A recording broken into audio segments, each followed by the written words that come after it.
03022111701 03022111702 03022111703 03022111704 Oba Homane so fire Ghana Olympics Committee sorry they must wake up Omada me na make catch us omada pensem so nenam krom de nkrofo ka ayati bie no di osinada me nkwa Homane so mentwe mpra fire na yanku anim Ghana 40 o no enye me nwa dia okan ye na ya so mo so ye na ya so ya mfa info so omo kutia ya ngata eti me more fire ijana shema ntwe mpna 0302211702 0302211703 Arafat fire na yanku anim Ghana 40 o yo Kobi masomo atima bisade asa na ona bo secret biso so me da se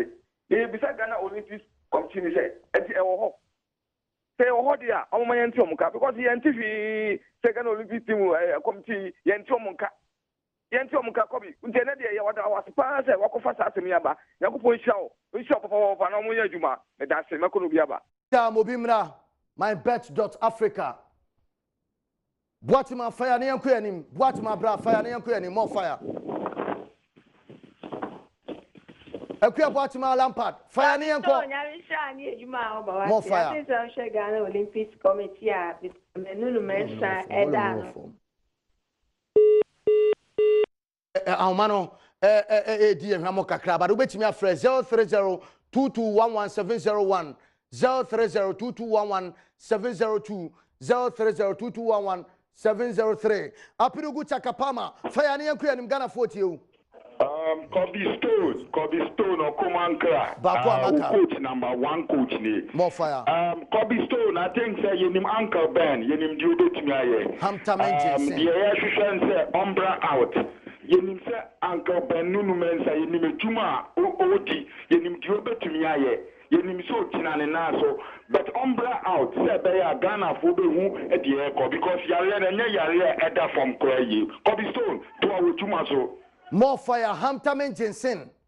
Ocha se na uhia ebe improve wo sexual libido no oyo ba pe bi nanom oyo be man so be ma mema yo etimi akosoro Hamptamen Jensen eno na uhia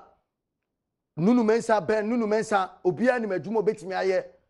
Ocha se enu nti na medi kan ka cho se wo mu ato apa enya gidi onimu no na esu no Ocha se Fuseni Adams fire na yanku anim Ghana 40 o yo panikasi e me somo dia me dia de champion Fuseni Adams am free na more fire more fire kaka me pesa me kan se no kre nyama ko kuma se na ya ni tia ya le titre die ya aba be to yo pani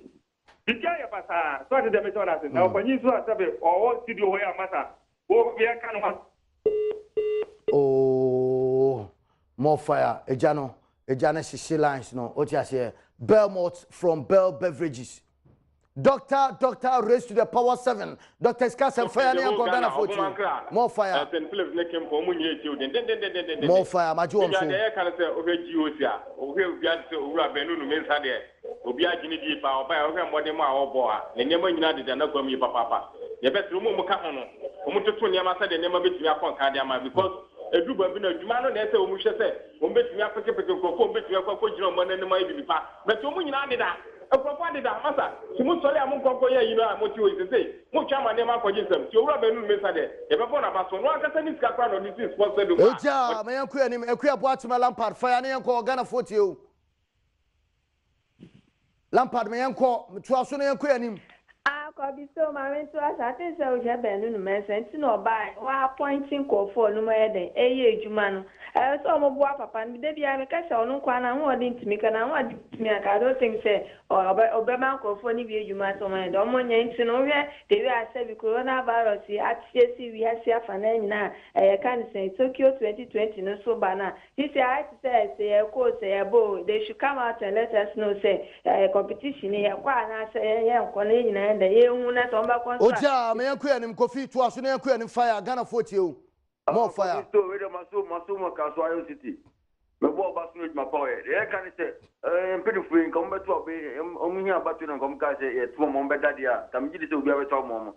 na to ya to mo di ewie na mo be ejuma no mu na ma deda para se e mbe ntehwe fede se Olympic committee chairman bibiri so ba be kan bi je yen te hwe se wo hwe yin o se ka wa hwe yin fon nti no so bi o bia ni so tie program nti bi o bia no bi na on be kasa na Ghana Oja Obama fire na yanko Ghana 40 Obama fire 0302211701 0302211702 fire na yanko ni bibia kama yanko me Dofo Classic Boutique yo de karabo abashe papa oba ngana media because say sitia ta coronavirus so the Toyota virus ya top legi because say ya kan say legend bema Oja me yanko pare yan colleague ho ase o pare fire na yanko asumje nka okomanka Obama ko de opare be so bia sire papa no fa niam ngugu na afa mu na yanko se dia efe na ma obi bia nya no nfun winti wan time bia o yan sa dia be ma oja no asesio more fire me Dofo Classic Boutique Hamtamen Jensen betway.com.gh perfect designs African origin omnyina tachira ye de enkomone bro no what you say e say o fire DOC no so mu ada omo sori because womu ne kita o minus sports no dodo na Ghana Olympics Committee no o minus sports no womu ne kita enti se ko ba se womu fo se womu dia ne de bibia e ye fenchire mo ho a enye no kra me se nkrofo sun now no de kwesi wo Cape Coast fencing for koye no mu ntimi mfiri wo federations na show machine nyina obia esu obia no dem e kasa but mpanifo no ye hunu de omo ye e de boa sports no ye hunu de omo ye e de boa Ghana Olympics Committee no ama committee no etimi agyan na so e se o sorry enye no ane se otise we kwa na wo sesa ayi football for kwa no asesa mo na dia benya mileage no e na wo de ye no camera din fire ne yanko fa me wie more fire Oja no let me say well no let me say well Oja fire for fire somebody na say sima edu miensa e na pa donko ho no aha enti no 113 on the dots ene wo fiduam ha ye wo emrebe se sima edunum bi na ye de sore afrejumedie so me wo eye Elvis Osaipoku e wa hanom dodo na efre no Baron na otum se oyobi a onim sports ni mu enye football no nko ana Baron di akire wono no sebe wo ye Ghana ni nko ade de fa sports a efa Ghana ho no ena wodi akire pa nti ene no obefa akra e wo GOC na fe wi a yenya ne tie se Ghana Football Association nso no wo mu eye emergency meeting na ese CAF for meeting omo ye o video FIFA eye ni meeting ono nso di video nkofo bebre video no mo de ye efe de ye no de so no mo ye no mo ko tena ko twa hia na mo so mo di video ozo mutumi ma reporters ko na mo monitor situation na ye hu ne ko na se bibia be kama enso ho na ya hwese de tie aha okay na se aha enti bibia be fine Elvis wa ha enti ye beto ankomo no so mybet.africa was winning with ease 2 Ghana cedis na udi etwa ebeko yepa enso ediamao and afi Hamtamen Jensen akacho say improves female sexual libido ebe improve emano mo sexual libido no na afi oye be man so a onso no amount so watimi afanction kama pa sanso na reduce stress enti no hye so emame Belmont Bell beverages for and a day Belmont aba me so kwara kope bi kama pa betimi aboa amokesin bia so no obia ani age honom me Dofo Classic Boutique entade empaboa ene chese eye boutique kase pa enti no ma bia open no obenya ewo me Dofo Classic Boutique Africa origin chese ene udwani echiremu no ma aboa ama kwantu no ai kama ediama de a na se African origin ena womo edo eko betway.com.gh na se eno so kama pa betting company bakwa ye de ho etoso eye betway.com.gh enmekwe ene kitema yeguso tinkonwem na ye de ensem no ebro Baron ma mensa emu akwaba na brem kakra on DOC ese omusore se benye de bia na football for no FA president Ghana Olympics Committee wa president our dano womu sanso kra e wo members bebre chen FA no kra o ti ase and o hwe said that here Olympic GOC na no next year wo mo to apa next year yo mo so election year but wo nya hwe bibie ni wa meka cho se president no wo ya obetimi agina so beka se wo merit se wo sanko biem mami ntio you see your system no in favor niema bebre ebi ne say your association na nkofo bi fi say omo yo untouchable yintimi mfa yensa nka omo election ba na omo ankasa arrange niema na omo ko on post na nkofo atoto aba mo na afi omo max wo so munya na omo nya na afi omo ruli niema abra niema wo so omo ye ne transparency omo ma na nya juma ko ba you see yeti kroma ye follow niema enya football nkwa na edi echi of course every day niema ekoso wa other associations yeti ni na contract sem sika e free omo head office headquarters say ba omunya sika omunya GOC onya iska ketwa o baron esi ya ko Olympic games ya the football ne ka GOC no ho ne ya de ko ya mfa GOC ne nko ka football dem say Olympic games the football ka ho o ti ase na ada discipline omunya ahase na make say wonim say tem bi omu di sika ba ye mbisa say omo ye accounts de ma hwan say na omo situation ni sitie nkofo complain o bia president no nkofo complain agasa oni omo a etu aba ema Professor Francis Dodu eko ye ma wo benu no mense ba ye no me so nu om di nkomo sese a enso mo mo kika wachire no ebi kura ni om ho so om to aba ada na se ba sa sembe na om kan fa no ho kruma ada na se ba sa om nya se so mba kwa kofo no kura sa aba because na enim say nipa no obe take over no oba obetutu ni niema yie say what you say bet still ano am say because ya frawa na me hospital me wa say me meeting me na me sign contract there be no kwa dey meeting come me se bank na I mean you know open contract no you have to be open contract no so sign na way you have to be open the members no omo ye adwuma no omo ye preview omo ye preview to sa contract na you see say onima ye nkama na nti ase ne nkofo no omo ye adwuma e complain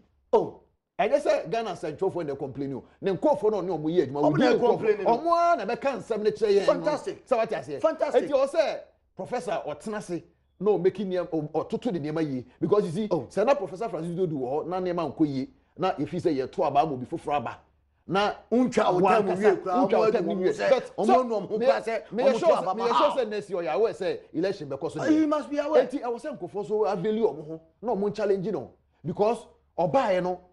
say only live up to expectation complaints in your more oko kan almost is boy we know say sika e free we if you don't move fast with the hand so what matter athletes sometimes come fast with the hand issues sometimes I will say ministry no e bo homode no omubo wura mu kakra so what you say so associations we na and the ministry because ultimate ntina kroma enye niema sene ope enye football no nko na tem bia wo say ye man adwen ko ho mutu kwan a visa racket si moye we a na say moye Australia visa scandal say na ye GOC ya be pemi ne ye set committee Ghana ban set committee say ye nya ho adwuma be pemi ne ba say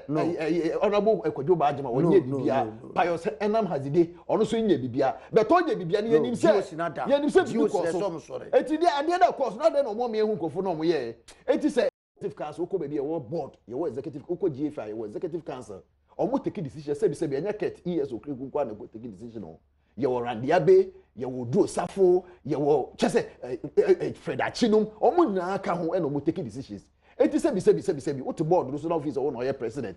enti wo no wo ye nunu mensa enti eno ano na da bi ye nya ade sa sebi o e wo se ye sua de position to me de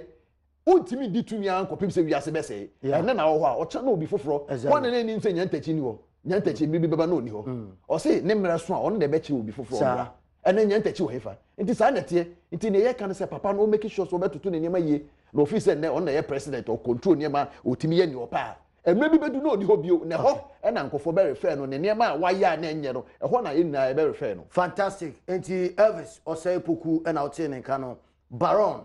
na Okwaduana Stars I mean or heavy wo ho odudu do ma de na say baby ewu ama odudu domadia baby abu so there's a king call domadia say domadia king call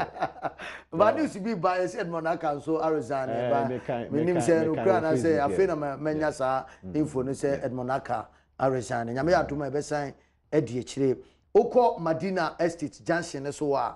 eho na Cambodia car modifying system wo mu wo otia say nana edujemfi and after the great man Cambodia nankasa wo mo abie mutafa through a year asempa 94.7 and wo mo etie dwumadi kamapa honom ayinchia wo nyina wo mo abo adwuma Cambodia nyina no fantastic afternoon and eko ede amamo afi PMs ho na party wo party no PMs no ono ana ye ne dia wo onye a tenant o a landlord okay ho dan nankasa ne dia PMs ne ye ne dia enju otimi bo na nwuma anytime yesi ngofo bi se obo nwuma anti no omo to pub ni mu obe na to pub ni mu wow na so all licenses obi abie ni pub obe na to pub ni mu all licenses ndi obe da timi atum se daddy edu ewiase obe kwa omo abie mu ato ho ehwe Adum TV so abie speaker ho tie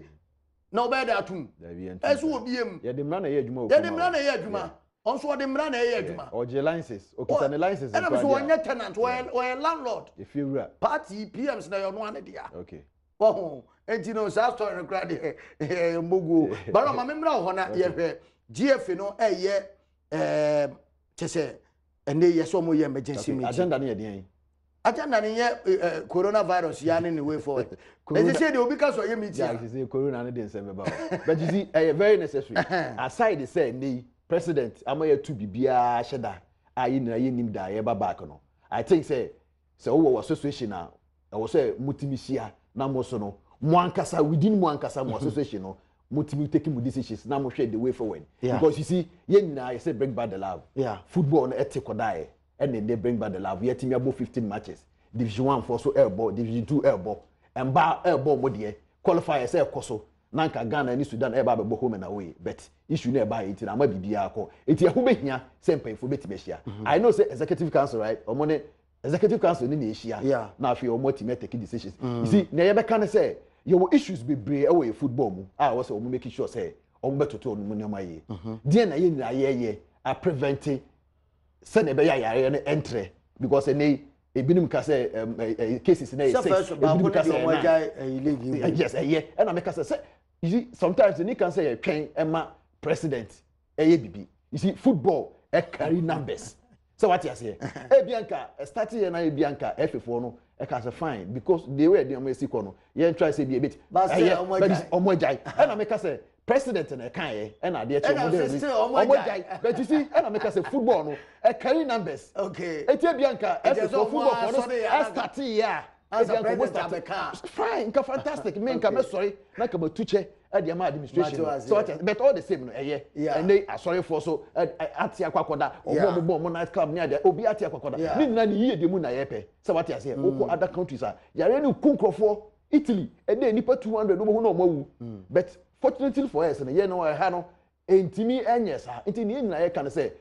aside say yare no koso a president ne Ghana ba ni wiase for ne no mo make sure say bibia be okay no yes so FA the association the ketokreku ni mpemfo o mo make sure so mo the measures abeto ho ene me expect say meko FA na bia hand sanitizer e wo ho so what you say obi wura FA no mu a obetimi a make sure say on fire yare bia nko ho ni ade o say ye put sa mani na into place so what you say eno ye niam bia betimi aboa because ye nyina ye hwe ni mu say ye football no e be fantastic this is fantastic no mu translate take some measures na feel say be boa but o mu make sure say sa break we abam no o mu betimi de aye niam a e be boa ene